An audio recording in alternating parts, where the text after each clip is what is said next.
position that we need to solve, the final position that we need to do. We're going to be going through every starting center according to ESPN's depth chart for every NBA team. We're going to be going through every starting center in the NBA and ranking them. Who are superstars, who's mid, and where, most importantly, does our precious Jakob Poeltl fall as Toronto Raptors fans? Let's get started.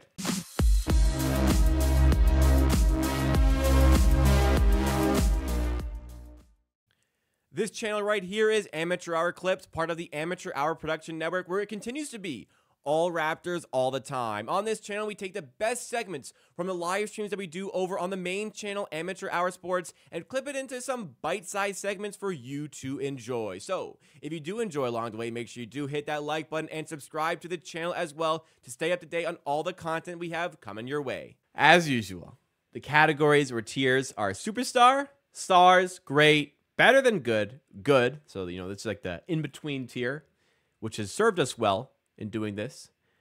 Good and Mid. Mid being not so good. Taking on a different meaning than what it actually is. We're going in no particular order except for the fact that we are doing Jakob Poeltl last. So make sure you stick around to the end of the video. Starting with Malik Williams. Not Malik Williams. Mark Williams. Malik Williams, I tell ya, wouldn't make this list if he was a starter.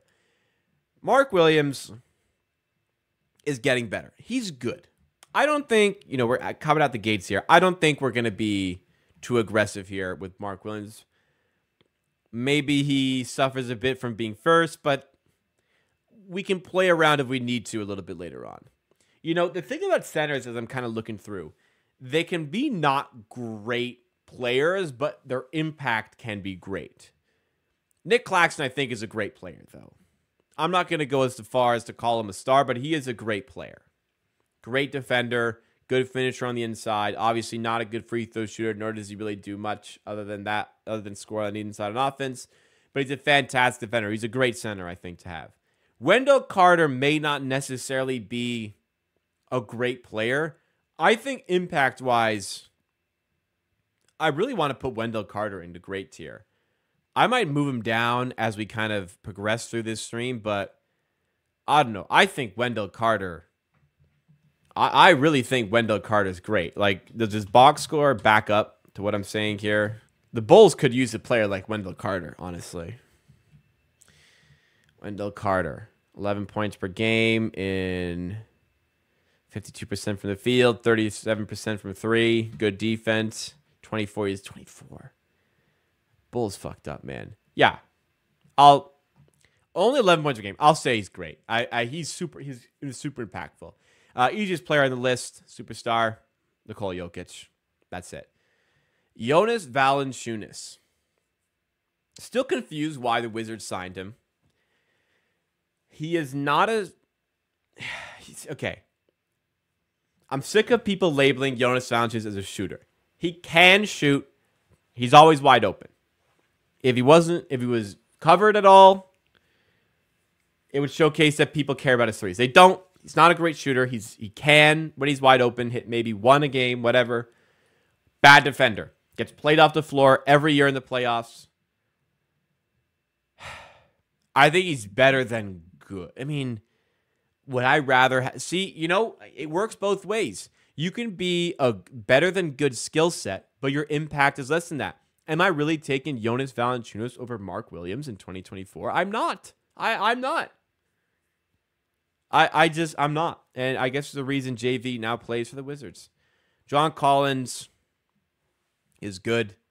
Yes, John Collins played a lot of center for the Jazz last season. He's listed as a starter. He started over Walker Kessler last season. We'll see if that remains this season. But yeah, he's good. He never took the lead people were expecting in Atlanta. Now he's in the Jazz. Joe Bede's a superstar. I don't like him, but he's a superstar. Ooh, Victor Wembanyama isn't there yet. He's a star. I think he's going to be... I think he'll win Defensive Player of the Year this year, as do many people. He'll be the best defender in the NBA. Needs to work on his game offensively a little bit, but he's already a star player. He's already absolutely, positively a star player. And playing with Chris Paul is only going to heighten that. I'm not a big DeAndre Ayton fan, and I'm comfortably looking at him and saying I would not have him over Claxton or Wendell Carter.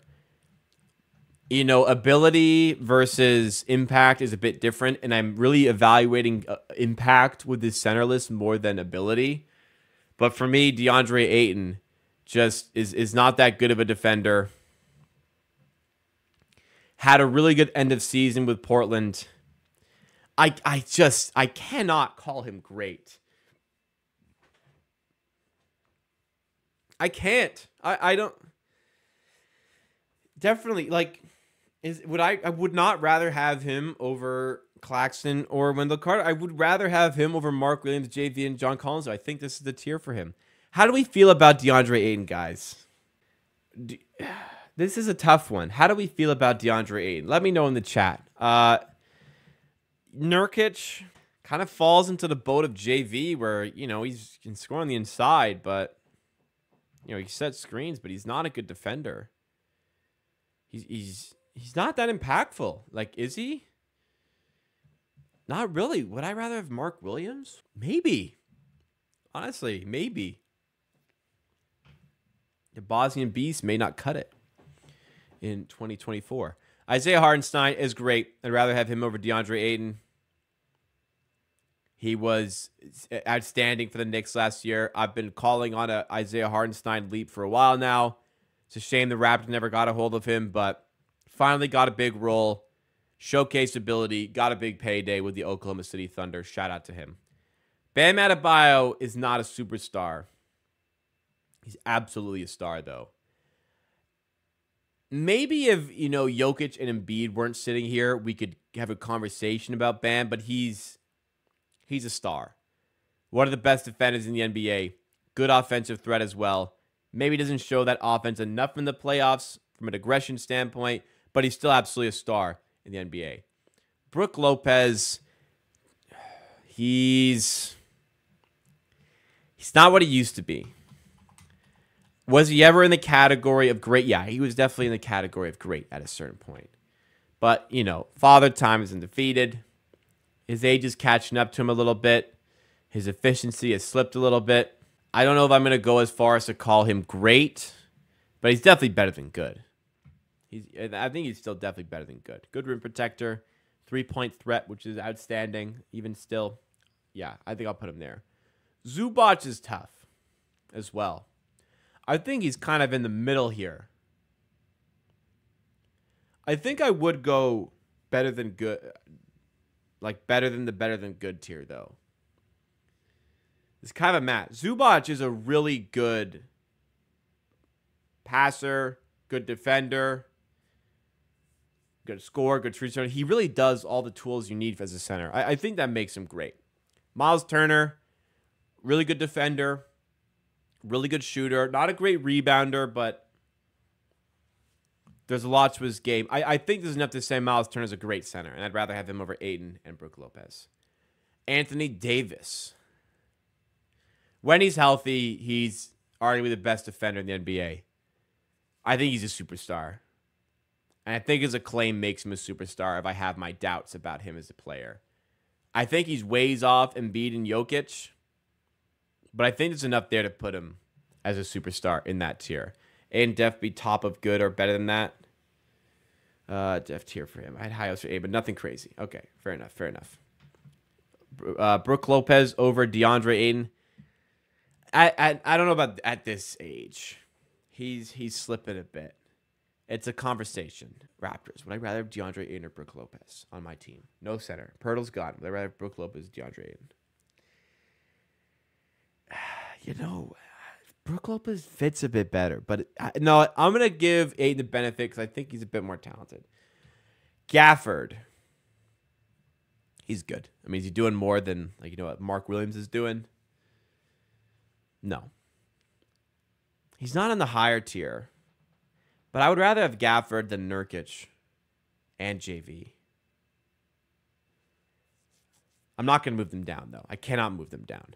Domantas Sabonis is a star, all-star caliber player, all-NBA caliber player, do-it-all center. Maybe can improve defensively. Do it all on offense, though. Rebounding machine. He's absolutely a star. Absolutely a star. Absolutely above the tier below. Above those guys for me. He's Missy. young player. He's mid. He scores the rim. He's going to be a good defender. He's going to screen well, but there's just not enough evidence, obviously, as a rookie to put him any higher than mid.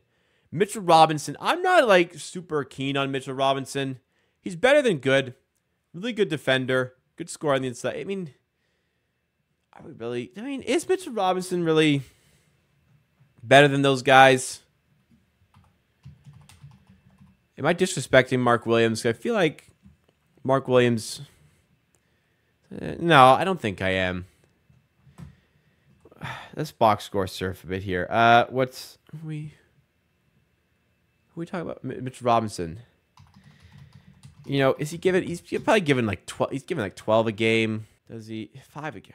God, Jesus, he's never even averaged 10 points per game. What am I fucking talking about? Yeah, he's no better than Mark Williams, is he? Is he? He's a good defender, but not really bringing much offensively. He's not as good as Aiden or Lopez. He goes there. Rudy Gobert is a star. A lot of negativity around him. The reality is he's the defensive player of the year. He's a fantastic defender. He's in a better situation, obviously, now. Look, the playoffs, yeah, he got cooked on the perimeter by Luka. Lots of people would. France got better in the Olympics when they stopped playing him, but he really is a good defender, I promise you. And I don't really like him as a person. He is a good player. And enough to make him a star player because of how good he is defensively. And he can bring great rebounding and decent scoring to the offense. Zach Edey, jury's out. He's mid. I can't really give you much more than that right now as a rookie. I'm intrigued by him going into the season, but he's mid for now. Trace Jackson Davis, absolute steal for the Warriors at 60th overall a couple of seasons ago. He's mid. He'll probably be starting this year. I think he's excellent at doing his job. He's mid. He's mid for now. I think he can improve. All right, Alperen Şengün. I really like Alperen Şengün. You know that. I very much believe he should have been in an all-star conversation this year. That's enough for me to put him as a star, man. Look, don't sleep. If you're sleeping, wake up. He's a star, man. Absolutely a star. I'd rather everyone be Bam. I'd rather him than Rudy. Yeah, I would. I know he's not that good of a defender, but amazing playmaker, amazing rebounder, amazing scorer, post-up machine, working on the three-ball game. Houston way better with him involved. Defense has to improve to be super impactful at center, but he's a star player. I honestly think he could have been an all-star last year and should have been in some conversation there. Al Horford. What would we be saying about Al Horford if he wasn't on the Celtics, right? He's not great. Definitely not great. Is he bottom of better than good? He had some rough moments in the playoffs. I think I will push him a bit lower. Yeah. I think that's fair. Capella's good. At this day and age, Capella ain't nothing special. Yeah, he rebounds. He scores inside, but really doesn't do anything else. Vucevic. Tell ya. They traded Wendell Carter and the picks that became Franz Wagner and something else. Who was it? The Bulls traded Wendell Carter, the picks that became Franz Wagner, and another player. Anyways, bad trade. Wendell Carter's better than Nikola Vucevic. Vucevic is, in this tier of, I can score a bit. Can't play defense. Not very impactful. Like, Vucevic is just not that good, man. And Chicago knows that at this point, I'd say. And nobody wants to trade for him. Jalen Duren's better than good. I really like Jalen Duren. Excellent rebounder, great defender, great scorer, double-double machine. I really like Jalen Duren. He's better than the guys below him there. Jared Allen's great. He had a fantastic season that went under the radar last year. He's a very, very good mid-range shooter, actually. Obviously, fantastic at the rim and an excellent defender. All these things we know. Are we going to reorganize this?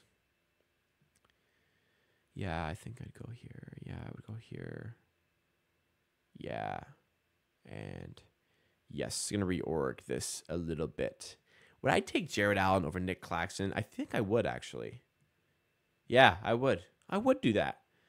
Hartenstein. Yeah, I'll put him above. I think that's fine. Which leaves us with our man, Jakob Poeltl. Where do you guys think Jakob Poeltl goes on this list? Definitely better than good, at least. Do I put him on the level? He's an excellent defender. Double-double player. Great passer out of the high post.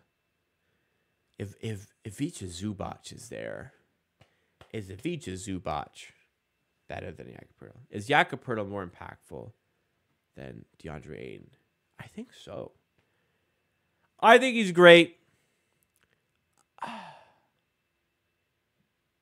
I think I could consider moving Jared Allen up. I'm thinking, like, am I really going to put him same tier as Jared Allen? Like, how good was Jared Allen last year? How many points were you saying? 16.5. Yeah, I think we're pushing all-star caliber on Jared Allen. That's a tough tier to crack, though. You know, I'll stick to my guns. I'll say Jakob Poeltl is the end of great. Borderline, better than good. I'll be a little bit biased and put him up here. I think we're good there. A lot of lower quality centers overall in the NBA based on what I have here. You know what? This is a pretty loaded tier, and I've been thinking about it for a while. I do like Mark Williams, and I will shove him up a little bit higher here. I think I'm good there. I bounced that a little bit more. I can't really see a lot of... If I had to change some things, maybe I move Jared Allen up. Maybe I move Poeltl down. Maybe I move Mark Williams back there. But the rest, I'm fairly comfortable with what I have there. But you guys obviously let me know what you think.